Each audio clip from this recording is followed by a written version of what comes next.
It was dawn over the Serengeti Wildlife Sanctuary in Tanzania, where the golden sun kissed the vast horizon, painting long shadows across the dew-kissed savannas. The patrol unit, a small group of seasoned conservationists, began their routine sweep across the open plains, vigilant for any signs of distress among the animals. As they moved quietly, the air hummed with the chirping of exotic birds, and the earthy scent of the African wild enveloped them like a familiar embrace. Suddenly, one of the rangers, Liam O'Connell, halted and pointed to a motionless figure nestled in the tall grass, barely discernible against the khaki-green landscape. As they cautiously approached, what they saw shattered their composure. A tiny cheetah cub, no more than a few weeks old, lay tightly curled against the ground, trembling with cold and terror. Its small body shivered as the gentle breeze swept across the field, its wide, glassy eyes holding an unmistakable look of confusion and dread. The cub's belly was sunken, and its fur was matted and dirty, clear signs of prolonged starvation. The rest of the patrol formed a protective circle while Liam slowly stepped forward and carefully scooped up the frail creature. The cub offered no resistance. It was too weak, too weary, with no energy left to run or even cry out. Its tiny heartbeat fluttered against Liam's chest as they gently wrapped it in a soft cloth and made their way back to the main rescue station within the sanctuary. Back at the center, a young caretaker named Zoe Carmichael, renowned among the staff for her calm demeanor and unwavering empathy toward animals, stepped forward as soon as she heard the news. Zoe had always felt a profound connection with felines, both great and small. She had grown up near the bushlands of Mpumalanga, South Africa, spending most of her childhood observing wildlife with her father, a retired field ranger.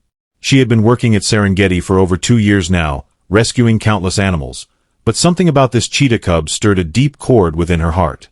The veterinary team conducted a swift examination and confirmed their fears. The cub was malnourished, severely dehydrated, and traumatized. There were no signs of the mother nearby, nor had there been reports of cheetah sightings in that area for the past week. It was likely the mother had perished, perhaps from a snare, poaching, or an encounter with a stronger predator. The cub had miraculously survived alone in the wild, defying all odds. Zoe volunteered to be the primary caretaker. She would stay with the cub around the clock, monitoring his health and ensuring he had the best chance at survival. She named him Kito, meaning precious gem in Swahili, symbolizing hope and revival. Every morning, before the sun fully rose, Zoe would prepare a warm bottle of special milk formula designed for orphaned wild cats. She would gently clean Kito with a soft, damp cloth, carefully combing through his fur to remove dirt and parasites. Her voice was always low and soft, speaking soothing words to reassure him. At first, Kito was skittish and hesitant, his eyes darting in fear whenever someone approached. But Zoe was patient. She never forced anything, allowing Kito to approach her slowly and cautiously. Over the weeks, their bond deepened. Kito began responding to Zoe's presence, following her with his eyes and eventually with small, unsteady steps. He would nestle beside her whenever she sat down and would let out faint meows if she tried to leave. Zoe brought in stuffed toys shaped like small gazelles and rabbits to encourage play and instinctive pouncing. She transformed one corner of the facility into a mini simulation ground with tall grass, logs, and small slopes, giving Kito a sense of the wild terrain he would one day return to.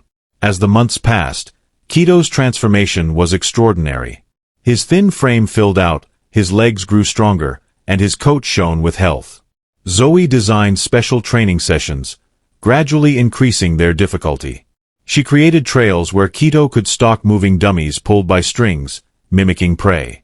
His movements became swift, precise, and focused.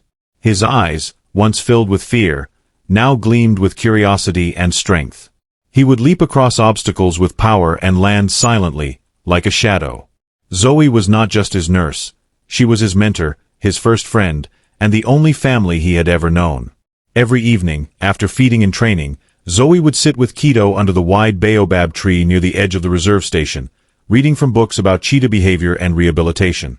Kito would curl at her feet, his breathing calm, his body pressed close to hers, seeking comfort in the presence he had grown to trust above all else. 1 year passed. Kito had grown into a majestic young cheetah. He stood tall and alert, his shoulders strong, and his reflexes razor-sharp. The time had come for what Zoe both hoped for and dreaded, his release into the wild. The decision was not made lightly. It involved months of preparation, medical checks, and behavioral analysis. Kito had passed them all. He was ready to return to where he belonged. On the morning of his release, Zoe wrapped a GPS collar around Kito's neck. It was light and would allow them to track his location and movements remotely for safety and research. As she held him one last time, she whispered, "You're strong now. You're ready. But remember, you'll always be my precious gem." Her voice cracked slightly, but her heart was full of pride. They drove to the western grasslands of the reserve, a vast stretch of untouched wilderness ideal for a lone cheetah. As the vehicle came to a halt, Kito hesitated for a moment before jumping out. He stood still, turning his head back toward Zoe. Their eyes met, a silent exchange of trust, love, and goodbye. Then, with a graceful leap, Kito vanished into the tall grass. Days passed. Through the reserve's tracking system, Zoe followed his movements closely. Kito had adjusted well. He was exploring, marking territory, and even sleeping under trees like a wild cheetah should. Then, one morning, the camera trap near a watering hole caught a beautiful moment. Kito had caught his first rabbit. He walked proudly with it between his teeth, his posture confident. Zoe and the team celebrated with tears in their eyes. Their boy had made it. But nature is unpredictable. A few days later, Kito's GPS signal showed him lingering in one spot for hours. This was unusual. Cheetahs are always on the move. Zoe tried not to panic, but couldn't ignore the sinking feeling in her chest. The next morning, the signal still hadn't changed. She immediately informed the rescue coordinator. A team was dispatched with medical equipment and a portable shelter. Zoe insisted on joining. The jeep bounced over dry, burnt patches and sharp terrain until they reached the coordinates. From afar, they spotted a twisted figure lying in the grass, a motionless cheetah. As they came closer, Zoe's heart dropped. It was Kito.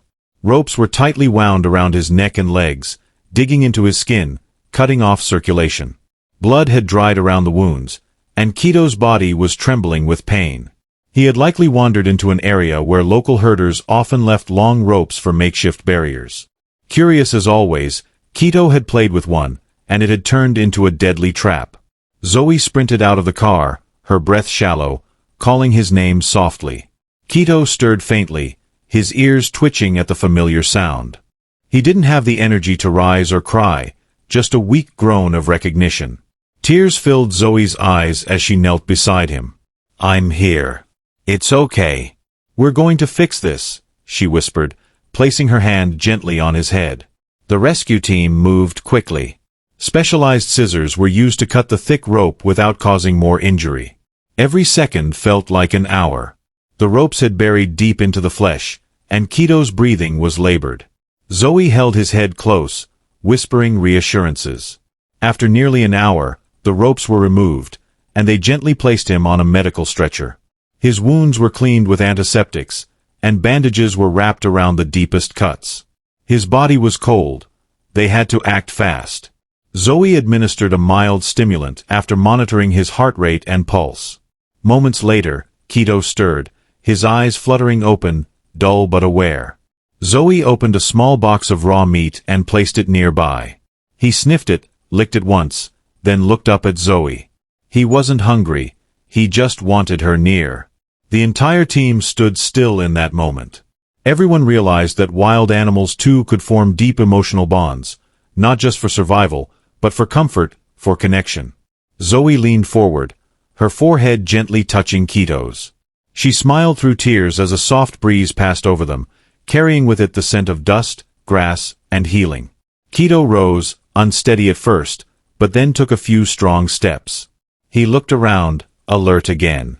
Zoe smiled. He would be okay. They reattached the GPS collar and prepared to let him go. No need for words now. Zoe simply nodded, and the others stepped back. Kito turned to her one last time, a long, deep look that said everything. Then, he disappeared into the grass. Back at the station, Zoe opened her GPS tracker every morning and smiled each time she saw Kito moving further, exploring deeper into the wilderness. He was living as he was meant to, strong, wild, and free. In time, Kito became a symbol for the Serengeti Reserve, not just of survival, but of healing, connection, and the quiet, powerful bond between a young woman and a wild creature. Zoe continued her work, rescuing more animals, but Kito would always live in her heart, a constant reminder that with love and perseverance, even the most fragile lives can shine again.